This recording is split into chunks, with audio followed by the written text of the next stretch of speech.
Are you stuck in a knitting rut? You know the feeling, you're ready to make something new, but nothing excites you. The patterns all blur together, and your yarn stash suddenly looks uninspiring. But what if I told you that the creative spark you've been missing isn't in another pattern book? It might just be hiding in a coloring book or a box of crayons. I know. It sounds odd, coloring for knitting inspiration? But stay with me, because this simple idea might completely transform the way you design your next project. Coloring is more than just relaxing. It's a creative warm-up. It gives your brain the freedom to explore colors, textures, and mood without rules. When you color, you naturally begin to notice how shades blend, how contrast works, and what combinations make your eyes light up. That coloring page becomes your custom mood board, a preview of what a new yarn palette might look like in real life. Suddenly, your colors aren't just random choices. They're intentional. They tell a story. Here's how it works.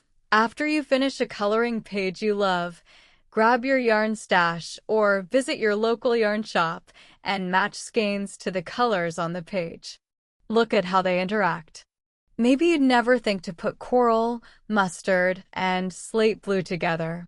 But on the page, it just works. Coloring takes away the pressure. It lets you try bold combinations without committing to rows of frogging and reknitting. You get to see the vibe first, before you stitch a single row. But it's not just about colors. The shapes and patterns you color can also inspire stitch choices and textures. For example, a mandala with radiating circles might spark an idea for a circular shawl. A coloring page filled with zigzags and symmetry? That could become a chevron baby blanket or a textured scarf. Use those lines, symmetry, and rhythm to guide your stitch design. Even if you're not a designer, you can adapt basic patterns with a fresh color scheme or add a new stitch section inspired by the art. And here's something else. Coloring slows you down. It quiets your mind. When you make time to color before starting a knitting project, you're grounding yourself in calm creativity.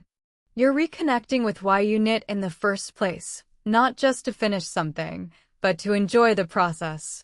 You'll knit with more intention, more confidence in your color choices, and with a design you feel connected to.